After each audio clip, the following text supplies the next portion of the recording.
বিসমিল্লাহির রহমানির রহিম। আসসালামু আলাইকুম। প্রিয় শিক্ষার্থী, আজকের আমাদের অনলাইন ক্লাস আয়োজন করা হয়েছে মাধ্যমিক পদার্থবিজ্ঞান নিয়ে। এই মাধ্যমিক পদার্থবিজ্ঞানের অধ্যায় ৮ অর্থাৎ রিফ্লেকশন অফ লাইট বা আলোর প্রতিফলন থেকে। তোমরা সবাই অবগত আছো এই অধ্যায় থেকে অলমোস্ট প্রতি বছরই বিভিন্ন বোর্ডে প্রশ্ন হয়ে থাকে। বিশেষ করে যে জায়গাটা থেকে প্রশ্ন হয়ে থাকে সেটা হচ্ছে রেখাচিত্র। তোমরা সবাই অবগত আছো এ বিষয়ে। তো এখানে জ্যামিতিক কিছু টার্ম থাকার কারণে এখানে কিছু জটিলতা দেখা যায়। আজকে আমরা চেষ্টা করব এই জটিলতা দূর করার জন্য, যাতে তোমরা সবাই বোর্ড পরীক্ষায় ভালোভাবে এই প্রশ্নগুলোর আনসার করতে পারো, যাতে তোমাদের কোনো ধরনের জটিলতা না হয়। তো ভিডিও শুরু করার আগে সবার প্রতি অনুরোধ থাকবে, যাদের কাছে এই ভিডিওটা ভালো মনে হবে ভিডিওটা শেয়ারের অনুরোধ থাকলো। একই সাথে যারা নতুন রয়েছে তাদের সবার প্রতি আহ্বান থাকলো আমাদের এই চ্যানেলটা সাবস্ক্রাইব করার জন্য। তো শুরু করা যাক আজকের আমাদের রিফ্লেকশন অফ লাইট।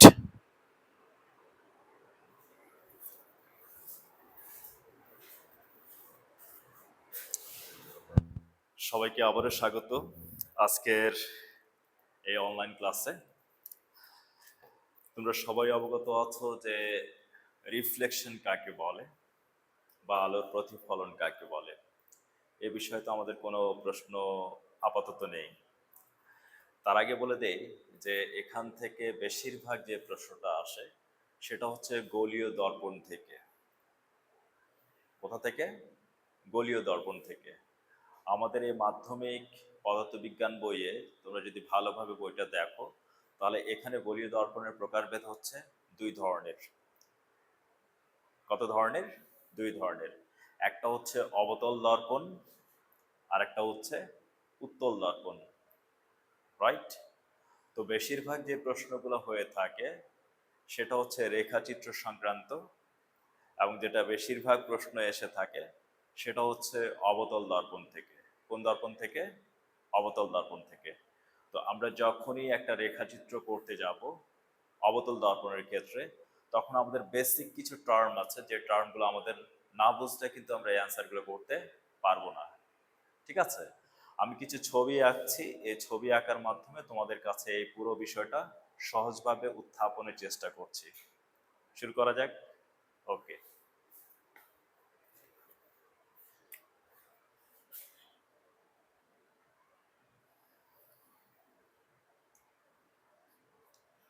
আমরা এখানে একটা অর্ধবৃত্ত চাপের মতো করে আঁকছি এবং এর পাশে আমরা এরকম করে চিহ্ন দিয়ে দিচ্ছি। এটাকে অনেক সময় প্লেটিং বলা হয়, অনেকে পারা বলে, বা দর্পণের পিছনে একটা প্রলেপ দেওয়া থাকে। ঠিক আছে? আমি যদি সহজভাবে চিন্তা করি, আমরা চামচ দেখেছি না, চামচ যেটা দিয়ে আমরা ভাত খাওয়ার সময় মানে ডাল বা তরকারি তোলার সময় চামচটা তুলি না? তাহলে চামচের যে অংশটাতে আমরা কোনো কিছু তুলতে পারছি, যে দিকটাতে তুলতে পারছি এই দিকটাকে বলা হচ্ছে অবতল, আর যে পাশটা উঁচু থাকছে এটাকে বলা হচ্ছে উত্তল। ঠিক আছে? তোমার সারফেস যদি চামচের ভিতরের দিকে যদি দেখা যায়, তোমার চেহারাটা যদি চামচের ভিতরের সাইডে তুমি যদি দেখতে পাও, চামচটা যদি এভাবে ধরো তাহলে এই অংশটাতে তুমি যদি তোমার চেহারা দেখতে পাও, তার মানে এই জায়গাটাকে আমরা বলছি অবতল দর্পণ। একইভাবে চামচটা যদি আমি ঘুরিয়ে নেই, এই পৃষ্ঠে যদি তুমি তোমার চেহারা দেখতে পাও তাহলে সেটাকে বলা হচ্ছে উত্তল দর্পণ, রাইট? আচ্ছা, এখন আমরা মূল কথায় চলে আসি। তাহলে এটা হচ্ছে আমাদের একটা অবতল দর্পণ। অবতল দর্পণ চেনার উপায় হচ্ছে কি, এই পারা বা প্রলেপটা কি থাকবে? বাইরের দিকে থাকবে। ঠিক আছে? এখন এই অবতল দর্পণটাকে ঠিক মিডিল পয়েন্টে আমরা ডিভাইড করব। ঠিক মিডিল পয়েন্টে আমরা ডিভাইড করব। তাহলে এখানে আমরা ঠিক মাঝামাঝি একটা বিন্দু চিন্তা করি। এই মাঝামাঝি বিন্দুটাকে বলা হচ্ছে মেরু। কি বলা হচ্ছে? মেরু। মেরুকে আমরা ইংরেজি ভাষায় বলে থাকি পোল। কি বলে থাকি? পোল। যেমন আমরা বলি না সাউথ পোল, দক্ষিণ মেরু, নর্থ পোল, উত্তর মেরু, তেমনি ভাবে পোল থেকে এই মেরুটাকে আমরা ইন্ডিকেট করছি পি দিয়ে। পি ফর পোল বা মেরু। এখন এই যে গোলীয় দর্পণটা আছে এটা নিশ্চয়ই কোনো একটা গোলকের অংশ, রাইট? গোলীয় দর্পণটা কি হচ্ছে? একটা গোলকের অংশ। আর যেখানে গোলক থাকবে বা যেখানে বৃত্ত থাকবে তার তো একটা কেন্দ্র থাকবে, তার কি থাকবে, একটা কেন্দ্র থাকবে। কেন্দ্রকে আমরা কি দিয়ে ইন্ডিকেট করি? সি দিয়ে ইন্ডিকেট করি, কারণ কেন্দ্রকে আমরা ইংরেজি টার্মে কি বলি? সেন্টার বলি। এই জন্য কেন্দ্রকে আমরা কি দিয়ে ইন্ডিকেট করি? সি দিয়ে ইন্ডিকেট করি। আমরা মনে করলাম যে এই জায়গাটাতে এই গোলীয় দর্পণের কেন্দ্র আছে, ঠিক আছে? তো রেখাচিত্র অঙ্কনের জন্য প্রথম যে কাজটা করতে হবে, এই মেরুবিন্দু দিয়ে এবং এই বক্রতার কেন্দ্র দিয়ে একটা স্ট্রেইট একটা লাইন চিন্তা করতে হবে। কোথা থেকে? মেরুবিন্দু আর বক্রতার কেন্দ্র বরাবর একটা লাইন চিন্তা করতে হবে। তাহলে স্ট্রেইট একটা লাইন আমরা আঁকে নেই। এই যে লাইনটা আমরা এঁকে নিচ্ছি, এই লাইনটাকে, এই সরল রেখাটাকে বলা হচ্ছে প্রধান অক্ষ। কি বলা হচ্ছে? প্রধান অক্ষ বা প্রিন্সিপাল অ্যাক্সিস বলা হয়, রাইট?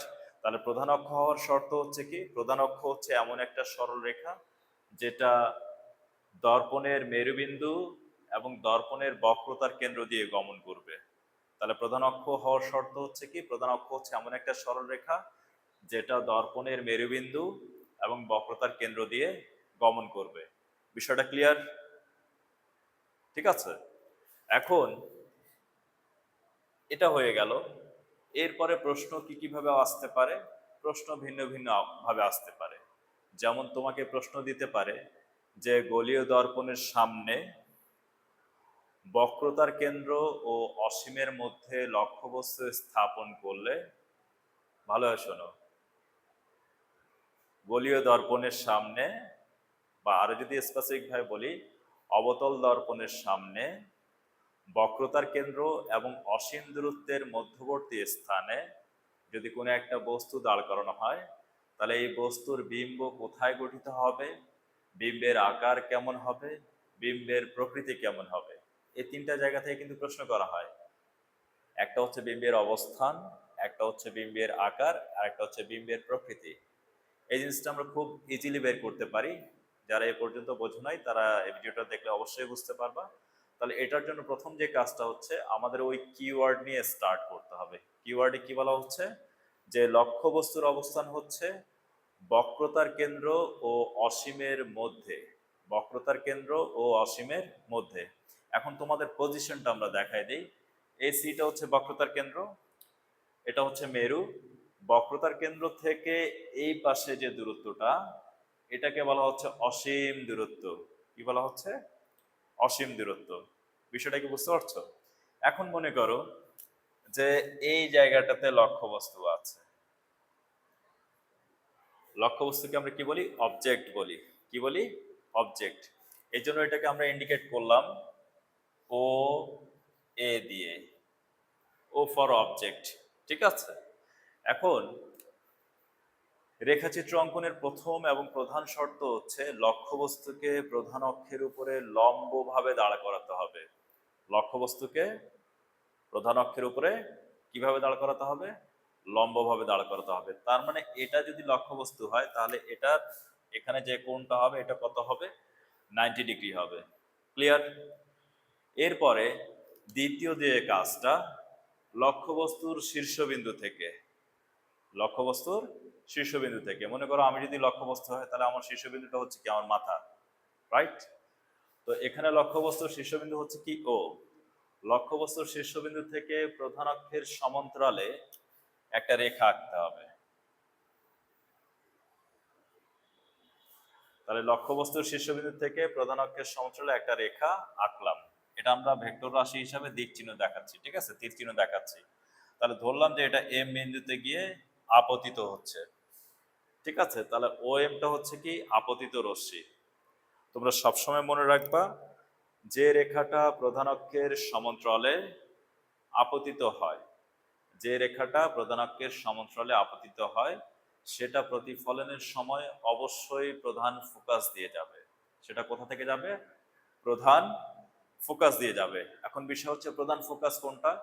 প্রধান ফোকাস হচ্ছে অলওয়েজ পোল এবং সেন্টারের মিডিল পয়েন্টে যে পয়েন্টটা থাকবে, সেটা হচ্ছে প্রধান ফোকাস। তার মানে মেরু আর বক্রতার কেন্দ্রের মধ্যবর্তী দূরত্ব তোমার যদি 6 সেন্টিমিটার হয়, তাহলে তোমার ফোকাস হবে কততে?